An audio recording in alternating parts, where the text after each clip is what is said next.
तो ये सोसाइटी में एक पॉजिटिव चेंज लाने की ज़रूरत है। तो ये चेंज किस तरह आ सकता है? आप या क्या तो ये है कि ये पाकिस्तान आप क्या में यहाँ पे समझती है? मुझे लगता है कि अवेयरनेस की, नॉलेज की बहुत ज़्यादा कमी है, बताने की भी कमी है, हमारे पास लीडर्स रिदा, कम है मैं शायद। दुनिया में बाकी मुल्कों में भी जाता हूँ, हुँ, मुझे टिकट देते हैं, हुँ, बहुत अच्छी वहाँ पे सर्विसेज देते हैं, यूनिवर्सिटीज़ में लेके जाते हैं, पिक देते हैं, ड्रॉप देते हैं, हुँ, फिर उनके 1 to 1 सेशन होते हैं। मैं बल्कि अभी पिछले साल सिंगापुर गया तो वहाँ एक मुल्क की प्राइम मिनिस्टर ने टाइम लिया था, उन्होंने समझा, उन्होंने बल्कि एक बात की कि मिस्टर खान, ये मेरा अल्लाह का कमाल है, मैं करता नहीं हूँ। वो कहते हैं मिस्टर खान अगर तुम हमारे मुल्क से होते ना तो हम तुम्हें नोबेल प्राइज़, उनके बच्चे ठीक हुए थे, तो हमें नोबेल प्राइज़ के लिए तुम्हें भेज देते। तो मैंने कहा मेरा मुल्क में मुझे नोबेल प्राइज़ दे रहा है दुआओं में। मैं यहाँ पे अपने खर्चे पे आता हूँ, मैं यहाँ पे अपनी चीज़ें करता हूँ।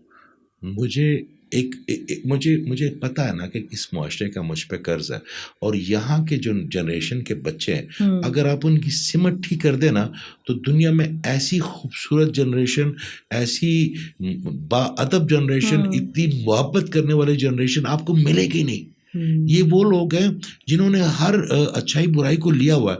आप उनको अच्छे उस्ताद नहीं दे रहे, और वो अच्छे उस्ताद उनको अच्छी माएँ जो है ना इस वक्त वो बेचारी खुद सोसाइटी क्रिंज में है। आप देखिए कितने कितने उमान होंगे मुआशरे में जिन्होंने अपनी मिसेस को कहा कि जाके पॉडकास्ट करो।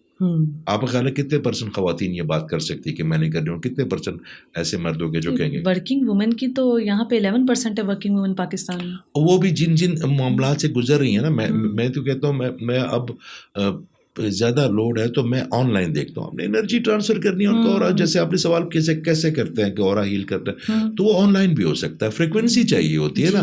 माँ अगर टोबा टेक्सिंग बैठी है, बेटा जो है ना वो सऊदिया बैठा हुआ, माँ ऐसी झोली उठाती है, अल्लाह टक करके उसकी दुआ कबूल कर लेता है, तो उसको अपनी बेटी की फ्रिक्वेंसी देखिए। मैं और आप कौन होते हैं किसी की बेहतरी करने के लिए? कोई डॉक्टर, कोई हकीम, कोई हीलर, क्या अल्लाह ताला के कंसर्न के बगैर वो ठीक हो सकता है? हमारा ताल्लुक क्या है? हमारा काम है सिर्फ ईमानदारी से अपनी पोस्ट को डिलीवर करना जो अल्लाह ने आपको दी है। जिम्मेदारी दी है, आपकी ईमानदारी ये होनी चाहिए कि उस पोस्ट को आप डिलीवर करें और उस पर पूरा जोर लगाए, बस। बाकी शफा मेरे अल्लाह ताला के। और मैं एक बात बताएं, जो मेरे अल्लाह से शफा मांगे है कभी वो ना करता, कभी उसने ना की है। मुझे तो नहीं पता कि मेरा अल्लाह ताला तकवा कभी और ना ईमान के मजबूत होने की बहुत ज़रूरत है।